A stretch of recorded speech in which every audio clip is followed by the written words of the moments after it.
बिस्मिल्लाहिर्रहमानिर्रहीम। अस्सलाम वालेकुम वरहमतुल्लाहि वबरकातुहू। मैं हूं हाफिज हुज़ैफा अवान और आप लोगों के लिए बैंक रिकन्सिलिएशन स्टेटमेंट, जैसे कि आप लोगों को याद होगा हमारा टॉपिक चल रहा था बैंक रिकन्सिलिएशन स्टेटमेंट का। और बैंक रिकन्सिलिएशन स्टेटमेंट के अंदर आज जो है हम लोग एक नया ईयर डिस्कस करने वाले हैं। पिछले लेक्चर्स के अंदर लेक्चर नंबर 4 तक हम लोगों ने इसकी बेसिक्स पढ़ी थी। इसके अंदर हमने एंट्रीज बनाना सीखी थी, हमने रिकन्सिलिएशन स्टेटमेंट की थी। आज जो है हम लोग इस प्रॉपरली पूरे क्वेश्चन को सॉल्व करने की कोशिश करेंगे। तो बने रहिएगा हमारे साथ, वीडियो पूरी देखनी है। और जो लोग हमारे चैनल पे नए हैं तो उसको सब्सक्राइब कर लीजिए लाजमी, और लाइक भी कर दीजिएगा। अगर वीडियो अच्छी लगी तो कमेंट भी कर दीजिएगा। स्टार्ट करते हैं क्वेश्चन से। क्वेश्चन नंबर दो, लेक्चर नंबर 5 है 2017, रेगुलर क्वेश्चन नंबर 4 का बी पार्ट है। ठीक है। यहाँ पे आपको बता रहे हैं कि Ibrahim cash book as at June 30, 2017 show a debit balance of ₹8,800। ठीक है। ये आपको इब्राहिम कोई कंपनी है उसकी कैश बुक बताई जा रही है, उसकी बैलेंस बताया जा रहा है। एक मिनट चेक कर लेते हैं, हमने ऐसा कोई ईयर किया तो नहीं है।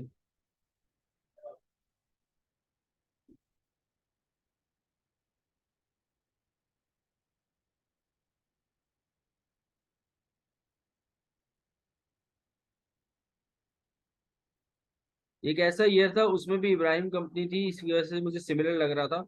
चले भाई स्टार्ट करते हैं। कोई इब्राहिम कंपनी है उसकी आपको इंफॉर्मेशन बताई जा रही है। ठीक है। तो ऊपर सबसे पहले आप कंपनी का नाम लिखोगे, इब्राहिम कंपनी।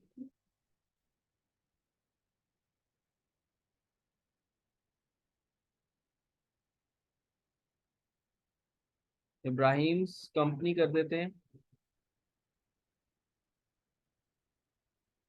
और उसके बाद मैं लिखूंगा बैंक रिकन्सिलिएशन स्टेटमेंट।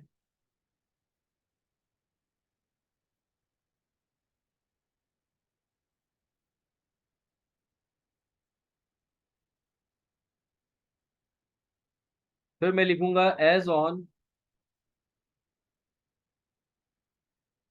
June 30,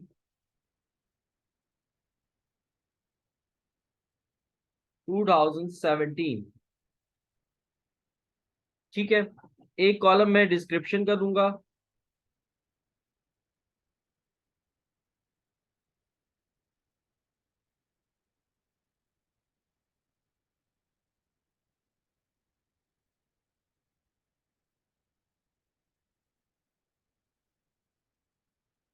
एक कॉलम में कैश बुक का दे दूंगा और एक कॉलम में पासबुक का दे दूंगा। कैश बुक और एक कॉलम हम किसका दे देंगे, पासबुक का। ठीक है।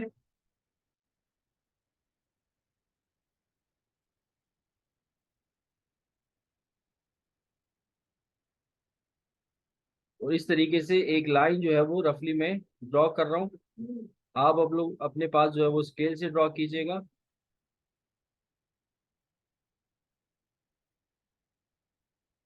चले स्टार्ट करते हैं कि क्वेश्चन के अंदर हमें क्या क्या दिया जा रहा है। यहाँ पे सबसे पहले कह रहे हैं कि cash book at June 30, 2017 show a debit balance of ₹8,800। ये आपको सबसे पहले इन्होंने बैलेंस दिया है कैश बुक का, क्योंकि मेंशन वर्ड कर दिया इन्होंने कैश बुक। तो कैश बुक का बैलेंस हम लिखेंगे 8,800।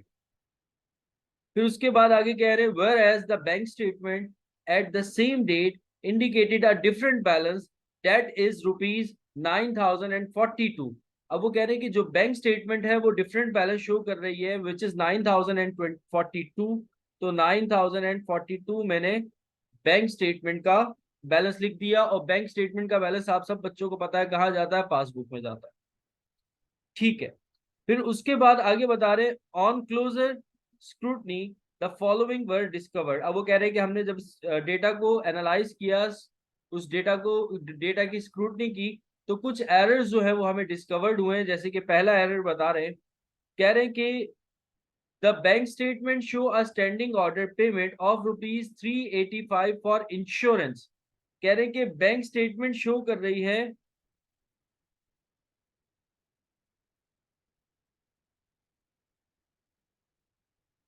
इंश्योरेंस का पेमेंट कितने से?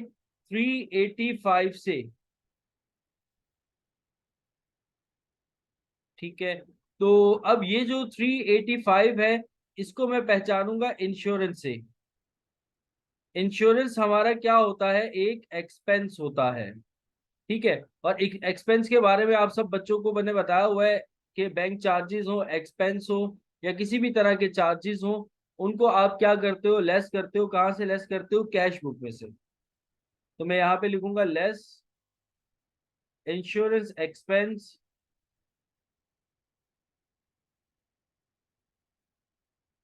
और उसको हम लेस कर देंगे। कोई भी किसी भी तरह का एक्सपेंस हो तो उसे हम लेस करते हैं कैश बुक में से। 385 से कैश बुक में से इसको लेस कर दिया जाएगा।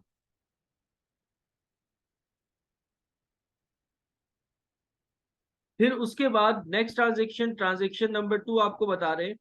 Huzaifa had paid a sum of rupees 577 direct to the business account। कह रहे हैं कि हुजैफा जो है डायरेक्टली पे कर रहा है 577 अकाउंट के अंदर। हुजैफा क्या होगा? हुजैफा पे कर रहा है, तो बेसिकली कंपनी किसकी है? कंपनी है इब्राहिम की। ठीक है, और इब्राहिम के अकाउंट में कौन पेमेंट कर रहा है? हुजैफा पेमेंट कर रहा है।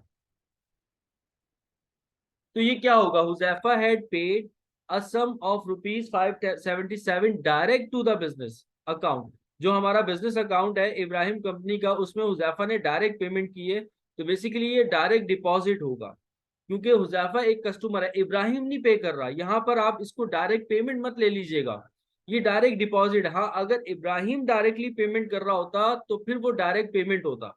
अभी हुजैफा ने अकाउंट के अंदर डायरेक्टली जमा करवाए हैं पैसे, तो हुजैफा जब जमा करवा रहा आपके अकाउंट के अंदर, तो इसको आप डायरेक्ट डिपॉजिट कहोगे। और इसको आपने क्या कर लेना है बच्चों?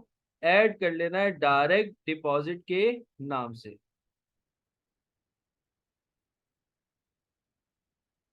और डायरेक्ट डिपॉजिट का अमाउंट आ जाएगा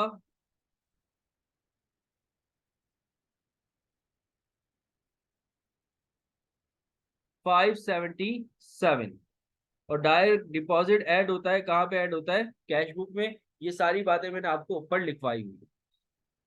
नेक्स्ट चलते हैं, नेक्स्ट ट्रांजेक्शन के अंदर देखते हैं कि क्या बताया जा रहा है आपको। थर्ड ट्रांजेक्शन में, थर्ड ट्रांजेक्शन में आपको बता रहे हैं चेक नंबर 526547, ये आपको चेक नंबर बता रहे हैं, ऑफ रुपीज 640, ये आपको अमाउंट बताया जा रहा है। वॉज अनप्रेजेंटेड, अनप्रेजेंटेड चेक आपको बता दिया। और अनप्रेजेंटेड चेक बच्चों क्या होता है? अनप्रेजेंटेड चेक जो है वो लेस होता है। और कहां से लेस होता है? कैश पासबुक में से। ये भी आप लोगों को लिखवाया हुआ है, अनप्रेजेंटेड चेक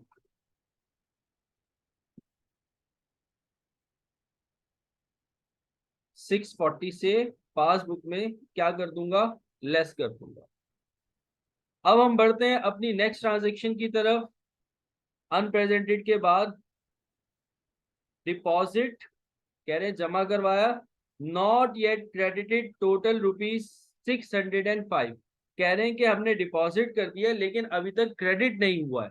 क्रेडिट यानी कि क्रेडिट का मतलब होता है आपके अकाउंट के अंदर पैसा आना, और डेबिट का मतलब होता है आपके अकाउंट में से पैसा जाना। कह रहे हैं कि हमने एक अमाउंट डिपॉजिट कर दिया है, चेक डिपॉजिट किया होगा, लेकिन अभी तक क्रेडिट नहीं हुआ है, यानी कि शो नहीं हो रहा। क्रेडिट मतलब कि आपके अकाउंट के अंदर नहीं आया पैसा। नॉट येट क्रेडिटेड, अभी तक आपके अकाउंट के अंदर क्रेडिट नहीं हुआ। तो इसका मतलब ये होगा हमारे लिए अनक्लियर चेक भी कह सकते हो आप इसको। तो इसको आपने डिपॉजिट बट नॉट रिकॉर्डेड या नॉट क्रेडिटेड, इसको आप अनक्लियर के नाम से पासबुक के अंदर क्या कर लोगे? ऐड कर लोगे। अनक्लियर का मतलब ही यही होता है, deposit but not shown in a bank statement, recorded but not clear in a bank statement. तो इसको आप क्या करते हो? ऐड करते हो अनक्लियर्ड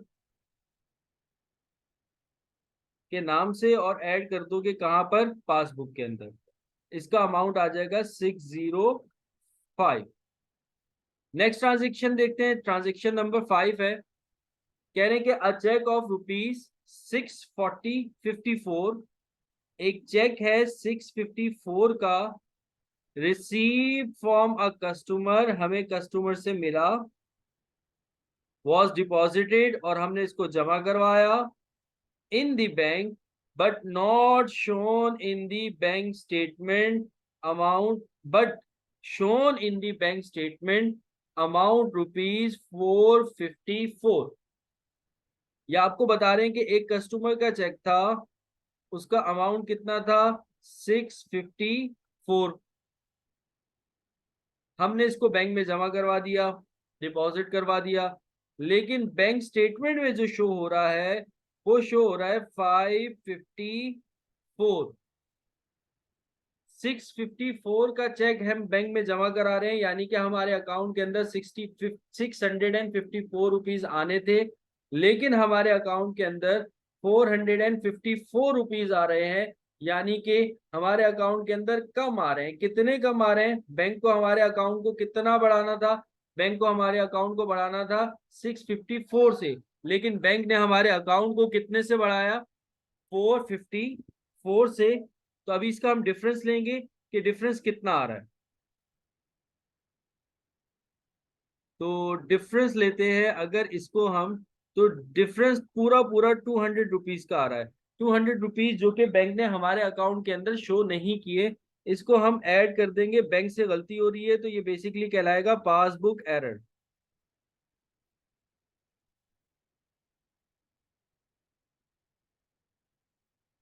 और 200 रुपीज से पासबुक के अंदर क्या हो जाएगा, ऐड हो जाएगा। ठीक है, क्योंकि बैंक में हमने 600 कुछ रुपए जमा करवाए, बैंक हमारे अकाउंट के अंदर 400 कुछ डाल रहा है, तो ये बेसिकली एक एरर हो गया बैंक की तरफ से, बैंक ने हमारे अकाउंट के अंदर 200 रुपए नहीं डाले, तो इस वजह से हम इसको पासबुक के अंदर क्या कर देंगे, ऐड कर देंगे। तो ये एक हमारे लिए क्या था, एक एरर था। अब नेक्स्ट देखते हैं, नेक्स्ट ट्रांजेक्शन हमें क्या बताई जा रही है। नेक्स्ट ट्रांजेक्शन में आपको बता रहे हैं, the bank had, six transaction है, the bank had charge ₹25 for service fees.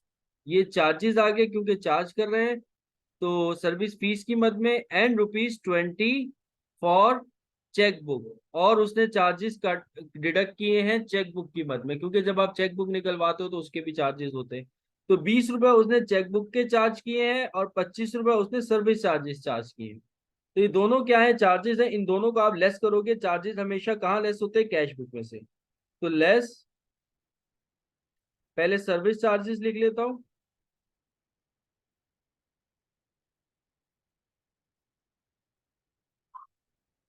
और सर्विस चार्जेस हम 25 रुपए से कैश बुक में से क्या कर देंगे, लेस। और इसके अलावा हम लेस करेंगे चेक बुक चार्जेस, और चेक बुक चार्जेस को भी हम लेस कर देंगे 20 रुपए, चेक बुक चार्जेस में से क्या हो जाएंगे, लेस हो जाएंगे। फिर लास्ट ट्रांजेक्शन है, लास्ट ट्रांजेक्शन में आपको बता रहे हैं, the bank had receive a credit transfer 260 for dividend. Dividends क्या होता है बेटा, बेसिकली डिविडेंड हमारे लिए, मैंने आप लोगों को लिखवाया हुआ है इनकम के अंदर, कि डिविडेंड हमारे लिए क्या होती है, एक इनकम होती है। और इनकम को आप हमेशा क्या करते हो, ऐड करते हो, कहां पर ऐड करते हो, कहाँ ऐड करते हो, कहाँ ऐड करते हो, डिविडेंड को आप ऐड करते हो कैश बुक के अंदर। तो इसको आप ऐड करोगे डिविडेंड इनकम के नाम से,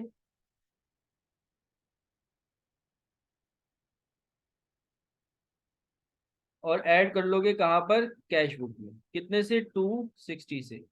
अब इसका आप टोटल करेंगे, दोनों बैलेंसेस सेम आने चाहिए। एडजस्टेड बैलेंस चेक करते हैं, टोटल करके ऊपर कैश बुक का जो जो चीजें माइनस हो रही है उनको आप माइनस करिएगा, जो जो चीजें ऐड हो रही हैं आप उनको ऐड कर लीजिएगा, और फिर आपने क्या करना है, एक टोटल करना है दोनों का।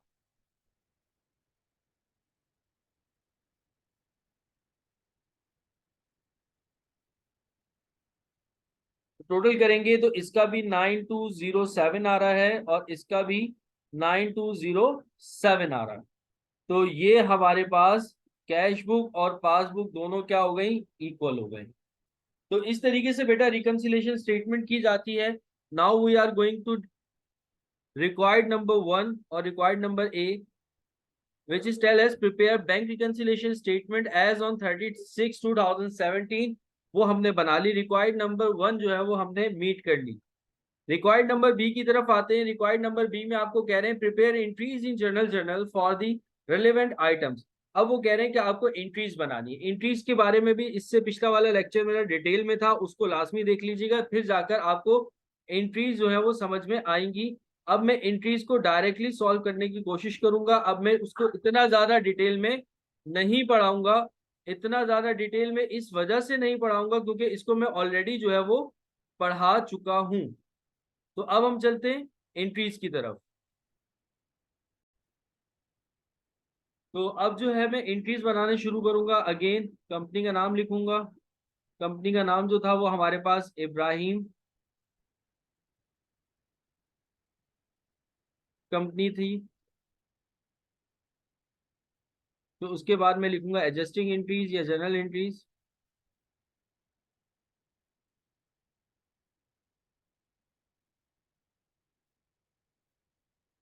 फिर एक जनरल जनरल मैंने ड्रॉ करना है।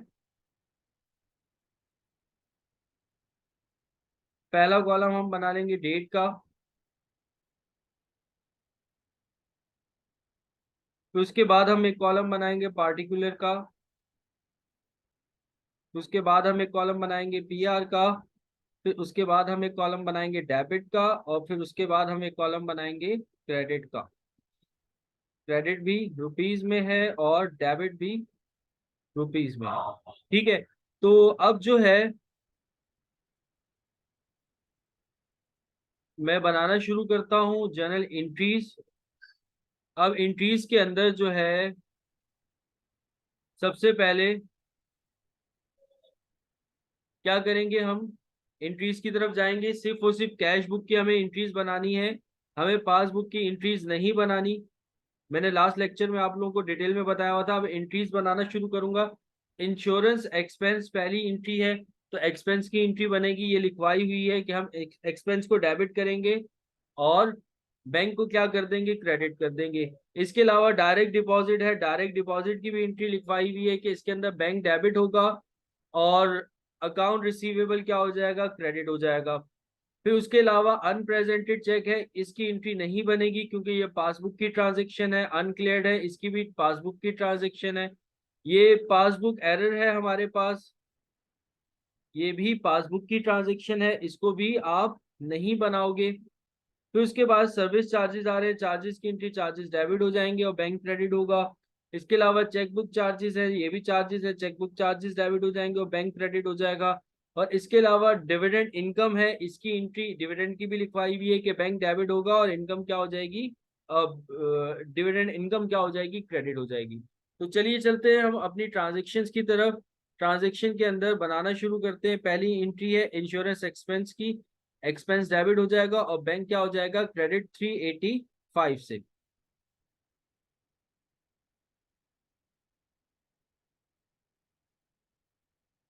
तो फर्स्ट ट्रांजेक्शन हम बना रहे हैं insurance expense debit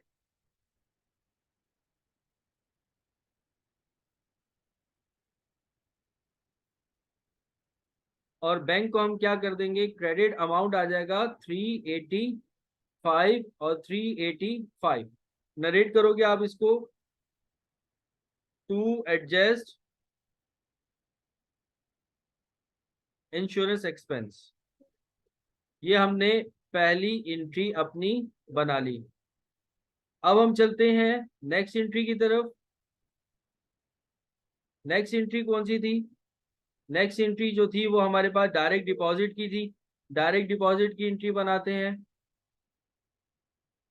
direct deposit की एंट्री आप लोगों को लिखवाई हुई है। बैंक डेबिट, ये इससे पिछला वाला लेक्चर, लेक्चर नंबर 3 लाजमी देखिएगा, उसके अंदर मैंने डिटेल में एंट्रीज बताई हुई है। तो बैंक डेबिट होगा और अकाउंट रिसीवेबल क्या हो जाएगा, क्रेडिट हो जाएगा। उसमें बहुत डिटेल में एंट्रीज मैंने बताई हैं। अब अमाउंट देखेंगे, अमाउंट कितना है डायरेक्ट डिपॉजिट का। अमाउंट जो था वो डायरेक्ट डिपॉजिट का था 577। तो मैं यहाँ पे लिखूंगा 577, 577, और इसको हम नरेट कर देंगे to adjust direct deposit, to adjust direct deposit. ये हमने अब थर्ड एंट्री की तरफ बढ़ेंगे कि थर्ड एंट्री हमें कौन सी बता रहे हैं। थर्ड एंट्री में हमें बताया जा रहा है, देखते हैं। अनप्रेजेंटेड है, ये नहीं जाएगा। अनक्लियर्ड है, ये भी नहीं जाएगा। पासबुक एरर है, ये भी नहीं जाएगा। फिर उसके बाद है सर्विस चार्जेस। तो सर्विस चार्जेस की एंट्री क्या बनेगी, और चेकबुक चार्जेस, दोनों चार्जेस हैं 25 से और 20 से। चार्जेस क्या होते हैं, डेबिट, तो मैं कंपाउंड एंट्री बना देता हूँ क्योंकि ट्रांजेक्शन भी एक ही थी। मैं क्या करूं, सर्विस चार्जेस को डेबिट कर दूं, ठीक है। सर्विस चार्जेस डेबिट, और चेकबुक चार्जेस भी मैं क्या कर दूं, डेबिट। तो चेकबुक चार्जेस भी मैंने क्या कर दिए, डेबिट। और दोनों में बैंक को क्रेडिट होना है, तो मैं दोनों में एक साथ कंपाउंड करके बैंक को क्रेडिट कर दूंगा। सर्विस चार्जेस हमारे पास 25 थे, चेकबुक चार्जेस 20 रुपए थे, तो टोटल अमाउंट कितना बनेगा, 45। तो बैंक को मैं एक साथ क्रेडिट कर देता हूँ 45 से, और इसको नरेट कर दूंगा टू एडजस्ट बैंक चार्जेस।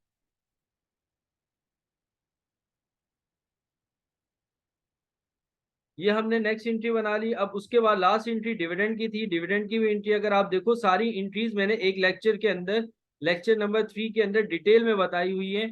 तो बच्चों आप लोग उसको लाजमी देख लीजिएगा, तो उससे आपको ये एंट्रीज का कंसेप्ट क्लियर हो जाएगा। कोई भी लेक्चर आप लोग मेरा देखा करो तो लेक्चर नंबर 1 से देखा करो, तो सारी चीजें डिटेल में चल रही होती है। एक चीज चैन, बिल्कुल चैन की तरह चल रही होती है। बीच में आओगे तो फिर चीजें समझ में नहीं आएंगी। तो नेक्स्ट ही हमारे पास डिविडेंड की एंट्री। डिविडेंड की एंट्री में हमारे पास बैंक डेबिट हो जाएगा, और डिविडेंड इनकम क्या हो जाएगी, क्रेडिट। डिविडेंड इनकम को हम क्रेडिट कर देंगे। और डिविडेंड इनकम थी कितनी, जो हमें बताई जा रही थी, वो थी 260 से, 260 से।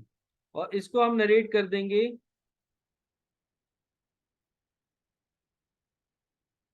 To adjust dividend income, to adjust dividend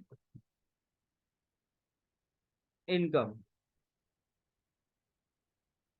तो ये तो स्टूडेंट्स हम लोगों ने आज क्या सीखा, रिकंसिलिएशन स्टेटमेंट का एक पूरा ईयर सॉल्व किया, जिसमें हमने एक साथ एंट्रीज भी बनाना सीखी, और साथ साथ हम लोगों ने रिकंसिलिएशन स्टेटमेंट भी की। उम्मीद करता हूँ आज का लेक्चर आप लोगों को समझ में आया होगा। अगर किसी को कोई कंफ्यूजन हो, कोई मसला आ रहा हो, आप सब स्टूडेंट्स को मेरा फोन नंबर पता है व्हाट्सएप का, तो व्हाट्सएप पे आप हमसे कांटेक्ट कर सकते हैं। आपकी क्यूरी को क्लियर कर दिया जाएगा। 031225763555। और इसके अलावा अगर किसी स्टूडेंट को ऑनलाइन क्लासेस लेनी हो, हमारे ग्रुप ज्वाइन करने हो, तो ऑनलाइन क्लासेस भी हो रही हैं, तो इंशाल्लाह ताला वहां पर भी उसको फैसिलिटेट किया जाएगा। बहुत ही माइनर सी हमने फीस रखी हुई है, फीस भी कोई इतनी खास ज्यादा नहीं है। तो आज के लिए इतना काफी है। अपना ख्याल रखना और मुझे दुआओं में याद रखना बच्चों। अल्लाह हाफिज, जज़ाकल्लाह। वीडियो पसंद आई हो तो लाजमी लाजमी लाजमी उसको सब्सक्राइब करना मेरे चैनल को, और शेयर करना आगे। अल्लाह हाफिज।